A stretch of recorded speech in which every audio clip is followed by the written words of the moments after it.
ფაგავად გიტა. თავი მე-14. მატერიალური ბუნების 3 მოდუსი. ლექსი მე-19. როდესაც ცოცხალი არსება სწორად ხედავს, რომ მოქმედებენ მხოლოდ ბუნების მოდუსები და ცნობს უზენაეს უფალს, რომელიც მთელ ამ მოდუსებზე მაღლა დგას, ჩემს სულიერ ბუნებას აღწევს. განმარტება. მატერიალური ბუნების მოდუსების ქმედებათა სრული გადალახვა უბრალოდ იმით შეიძლება, თუ კი ღირსეული სულებისგან შესწავლის შემდეგ ადამიანი სწორად გაიგებს მათ აზრს. ჭეშმარიტი სულიერი მოძღვარი კრიშნაა და იგი არჯუნას უნერგავს ამ ცოდნას. სწორედ ასევე, მეცნიერება იმის შესახებ, თუ როგორ უნდა ვიმოქმედოთ ბუნების მოდუსების შესაბამისად, ადამიანმა უნდა შეისწავლოს სწორედ იმათგან, ვინც მთლიანად კრიშნას ცნობიერებით არიან მოცული. წინააღმდეგ შემთხვევაში, ცხოვრების მცდარ გზას დაადგება. ჭეშმარიტი სულიერი მოძღვრისგან მიღებული სწავლებით ცოცხალ არსებას შეუძლია იმის გაგება, თუ როგორია საკუთარი სულიერი მდგომარეობა და რას წარმოადგენს მისი მატერიალური სხეული, გრძნობები და როგორ ექცევა ხაფანგში და როგორ არის მოჯადოებული ბუნების მატერიალური მოდუსებით. ვინაიდან ამ მოდუსებს ყავს შეპყრობილი, იგი უმწეოა, მაგრამ თავისი ჭეშმარიტი მდგომარეობის გაგების შემდეგ ტრანსცენდენტულ საფეხურს აღწევს და სულიერი ცხოვრების გზა ეხსნება. სინამდვილეში, ყველა ამ საქმიანობას ცოცხალი არსება კი არ ასრულებს, არამედ იძულებულია იმოქმედოს, ვინაიდან გარკვეული სახის სხეულში იმყოფება და მატერიალური ბუნების გარკვეული მოდუსი მართავს. სულიერი ავტორიტეტების დახმარების გარეშე იგი ვერ გაიგებს თავის ნამდვილ მდგომარეობას. ამას ჭეშმარიტ სულიერ მოძღვართან კავშირში ხვდება. ასეთი ცოდნის საშუალებით კი სრულ კრიშნას ცნობიერებაში მტკიცდება. კრიშნას ცნობიერებაში მყოფ ადამიანზე ვერ მოქმედებს მატერიალური ბუნების მოდუსები. მეშვიდე თავში უკვე ითქვა, რომ ის, ვინც კრიშნას მიენდობა, თავისუფლდება მატერიალური ბუნების ქმედებებისგან.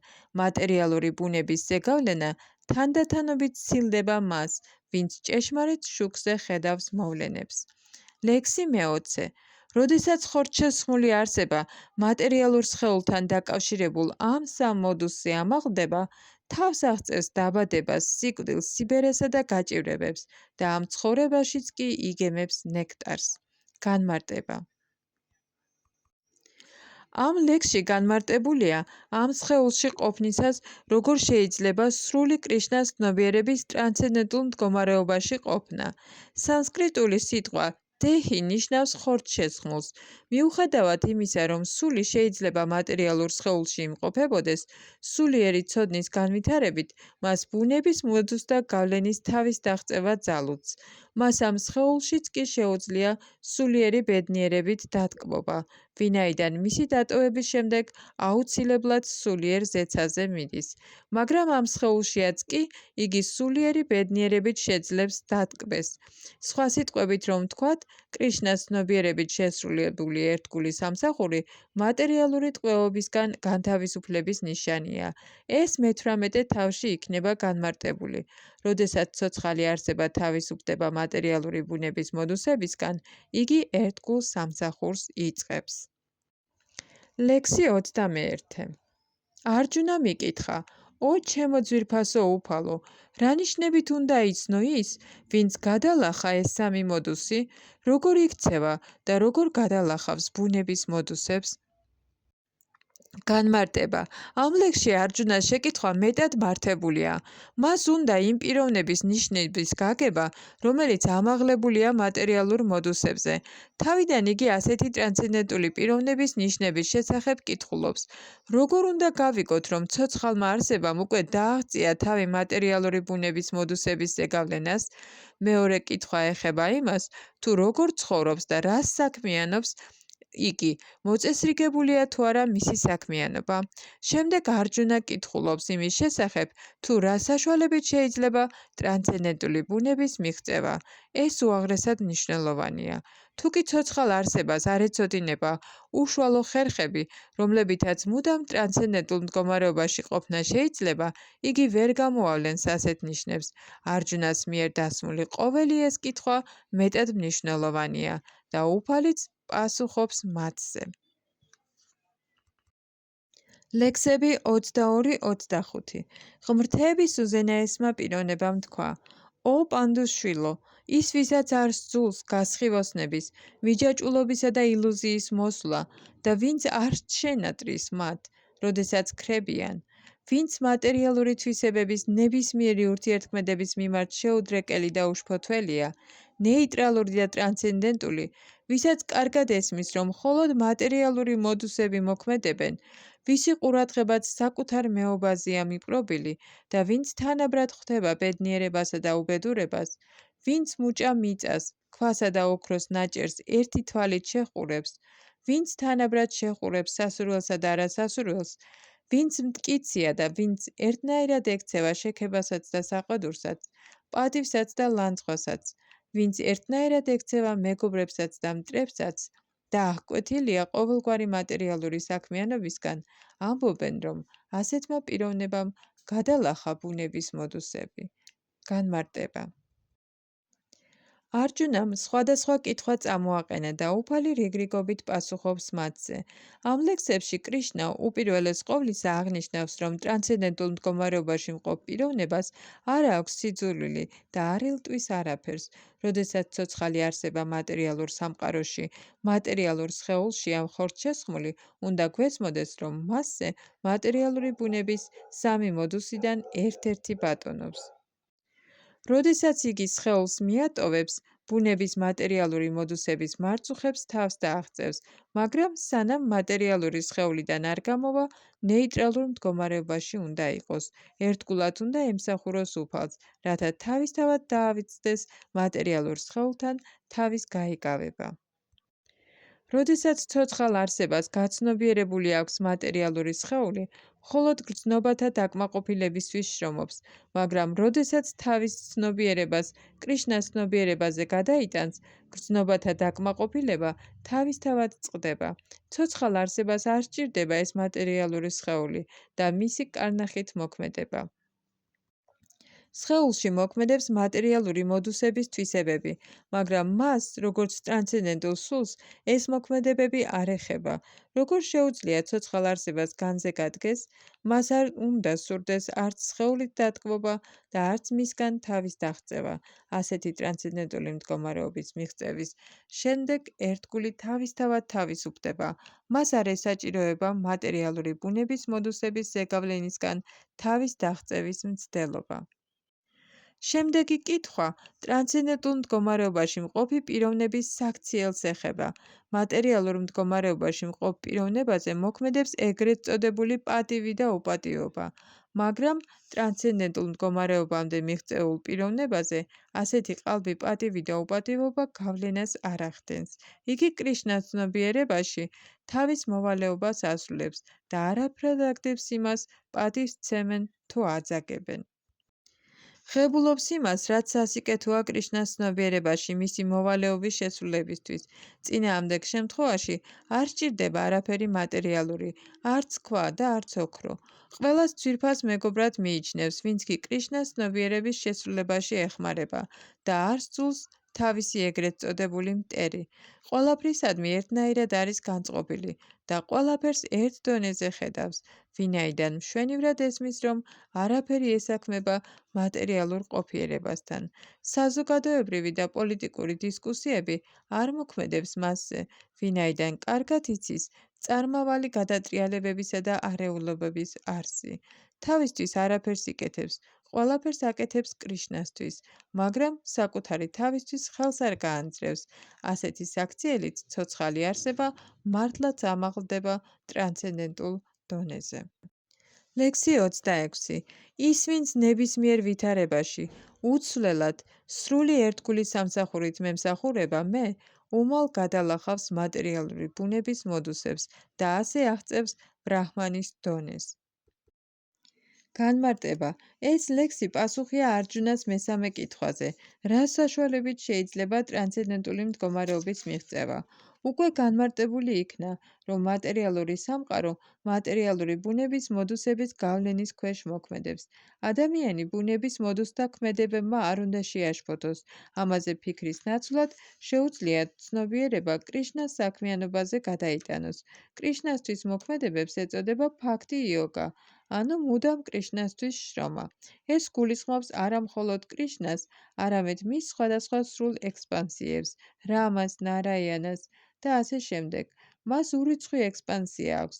ის, ვინც კრიშნას ნებისმიერ ფორმას ან მის სრულ ექსპანსიას ემსახურება, ტრანსცენდენტულ დონეზე მყოფად ითვლება.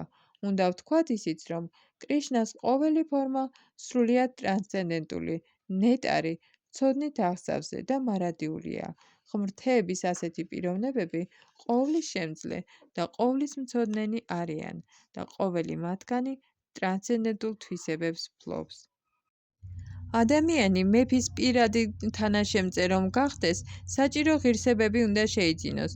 ამრიგად, საჭირო ღირსება ისაა, რომ გავხდეთ ბრაჰმანი, ანუ განვიწმინდოთ ყოველგვარი მატერიალური უწმინდურობისგან. ვედურ ლიტერატურაში ნათქვამია ბრაჰმაევა სან ბრაჰმაპატი ეტი. უზენაესი ბრაჰმანის მიღწევა შეიძლება მაშინ, თუ თავად გავხდებით ბრაჰმანი. ეს იმას ნიშნავს, რომ საჭიროა თვისობრივად გაუტოლდეთ ბრაჰმანს. ბრაჰმანის მიღწევის შედეგად ცოცხალი არსება, როგორც ინდივიდუალური სული, არ კარგავს თავის მარადიულ იგივეობას ბრაჰმანთან. ლექსი 27 და მე ვარ ფუძე უპიროვნო ბრაჰმანისა, რომელიც უკვდავი, უხრწნადი, მარადიული და საბოლოო ბედნიერების კონსტიტუციური მდგომარეობაა. განმარტება. ბრაჰმანი აღნაგობით უკვდავი, უხრწნადი, მარადიული და ბედნიერებით აღსავსეა. ტრანსცენდენტული შემეცნება ბრაჰმანით იწყება. ზესული ანუ პარამატმა ტრანსცენდენტული შემეცნების შუა ანუ მეორე საფეხურია. ღმრთების უზენაესი პიროვნება კი აბსოლუტური ჭეშმარიტების საბოლოო შემეცნება გახლავთ. ამიტომ უზენაესი პიროვნება მოიცავს პარამატმასაც და უპიროვნო ბრაჰმანსაც. მეშვიდე თავში განმარტებულია, რომ მატერიალური ბუნება უზენაესი უფლის უმდაბლესი ენერგიის გამოვლინებაა. უფალი უმაღლესი ბუნების ნაწილაკებით ანაყოფიერებს უმდაბლეს მატერიალურ ბუნებას, რაც მატერიალურ ბუნებაში სულიერი ენერგიის ჩასახვას წარმოადგენს. როდესაც მატერიალური ბუნებით განპირობებული ცოცხალი არსება სულიერი ცოდნის განვითარებას იწყებს, მაღლდება მატერიალური მდგომარეობის საფეხურიდან და თანდათანობით შეიცნობს უზენაესს, როგორც ბრაჰმანს. ბრაჰმანის შეცნობა პირველი საფეხურია თვითშემეცნებაში. ამ საფეხურზე ბრაჰმანის შეცნობილი პიროვნება მატერიალურ მდგომარეობაზე მაღლა დგას, მაგრამ მას ბრაჰმანის შეცნობა დასრულებული არ აქვს. თუ კი სურს, შეუძლია დარჩეს ბრაჰმანის მდგომარეობაში, შემდეგ თანდათანობით შეიცნოს პარამატმა, ბოლოს კი ღმრთების უზენაესი პიროვნება. ვედურ ლიტერატურაში მრავალი ასეთი მაგალითია. თავიდან 4 კუმარას ჭეშმარიტება უპიროვნო ბრაჰმანის სახით ესმოდათ, მაგრამ თანდათანობით ერთგული სამსახურის საფეხურზე ამაღლდნენ. მას, ვისაც ბრაჰმანის უპიროვნო კონცეფციაზე მაღლა წასვლა არ შეუძლია, დაცემის საფრთხე ემუქრება. შრიმად ბჰაგავატამში ნათქვამია, რომ ადამიანმა უპიროვნო ბრაჰმანის საფეხურსაც რომ მიაღწიოს, თუ კი გზას არ გააგრძელებს, უზენაესი პიროვნების ცოდნის გარეშე მისი გონება ბოლომდე განათლებული არ ექნება. ამიტომ ბრაჰმანის საფეხურზე ასვლის მიუხედავად, თუ კი ერთგულად არ ემსახურება უფალს, შეიძლება დაეცეს. ვედებში ნათქვამია აგრეთვე, რომ როდესაც ცოცხალი არსება ღმრთების პიროვნებას ნეტარების საუნჯეს კრიშნას შეიცნობს, ჭეშმარიტად ტრანსცენდენტული ნეტარებით ხდება მოცული. უზენაესი უფალი აღსავსეა 6 სიდიადით და როდესაც ერთგული მას მიუახლოვდება, 6-ვე სიდიადე მასზე გადადის. მეფის მსახური თითქმის ისევე ტკბება, როგორც მეფე, ასე რომ ერთგულ სამსახურს უჭკნობი ბედნიერება და მარადიული სიცოცხლე ახლავს თან. ამიტომ ერთგული სამსახური თავისთავად მოიცავს ბრაჰმანის ანუ მარადისობის უკვდავების შემოცნებას. უფალის ერთგული მსახური უკვე ფლობს ყოველივე ამას. თუმცა ცოცხალი არსება ბუნებით ბრაჰმანია, მას მატერიალურ ბუნებაზე ბატონობა სურს, რის გამოც ეცემა. კონსტიტუციურ მდგომარეობაში ცოცხალი არსება მატერიალური ბუნების სამ მოდუსზე მაღლა დგას, მაგრამ მატერიალურ ბუნებასთან კავშირის გამო სხვადასხვა მოდუსებში სათნოებაში, ნებასა და უგუნურებაში იხლართება. ამ სამ მოდუსთან შეხების გამო მას მატერიალურ ბუნებაზე ბატონობა სურს. სრულ კრიშნას ცნობიერებაში შესრულებული ერთგული სამსახურის წყალობით, იგი უმალ ტრანსცენდენტულ მდგომარეობამდე მაღლდება და იცილებს მატერიალური ბუნების კონტროლირების უკანონო სურვილს. ამიტომ ერთგული მსახურება დაწყებული მოსმენით, გალობით, მოგონებით, ანუ ერთგული სამსახურის განხორციელებისთვის დაწესებული 9 მეთოდით, საჭიროა ერთგულთა წრეში. თანდათან ასეთი ურთიერთობების შედეგად, სულიერი მოძღვრის ზეგავლენით, ცოცხალი არსება ბატონობის სურვილისგან იწმინდება და უფლის ტრანსცენდენტულ სასიყვარულო სამსახურში მტკიცდება. ეს მეთოდი მოწოდებულია ამ თავში დაწყებული 22 ლექსიდან დამთავრებული ბოლო ლექსით. უფლის ერთგული სამსახური მეტად იოლია. მუდამ უნდა ვემსახუროთ უფალს. უნდა მივირთვათ ღვთაებისთვის შეთავაზებული საჭმლის ნარჩენები. დავყნოსოთ უფლის ლოტოსის ტერფებისათვის მირთმეულ ყვავილებს. მოვინახულოთ უფლის ტრანსცენდენტული გართობების ადგილები. ვიკითხოთ უფლის სხვადასხვა საქმეთა, მის ერთგულებთან სასიყვარულო ურთიერთობის შესახებ. მუდამ ვიგალობოთ ტრანსცენდენტული ვიბრაცია ჰარე კრიშნა, კრიშნა კრიშნა, ჰარე რამა, რამა რამა, ჰარე და ვიმარხულოთ უფლისა და მისი ერთგულების მოსვლისა და წასვლის დღეების აღსანიშნავად. ამის შესრულების შედეგად ადამიანი საერთოდ ჩამოცილდება ყოველგვარ მატერიალურ საქმიანობას. ის, ვისაც ამგვარად შეუძლია იმყოფებოდეს ბრაჰმაჯიოტიში, ანუ ბრაჰმანის სხვა კონცეფციებში, თვისობრივად, ღმრთების უზენაესი პიროვნების ტოლია.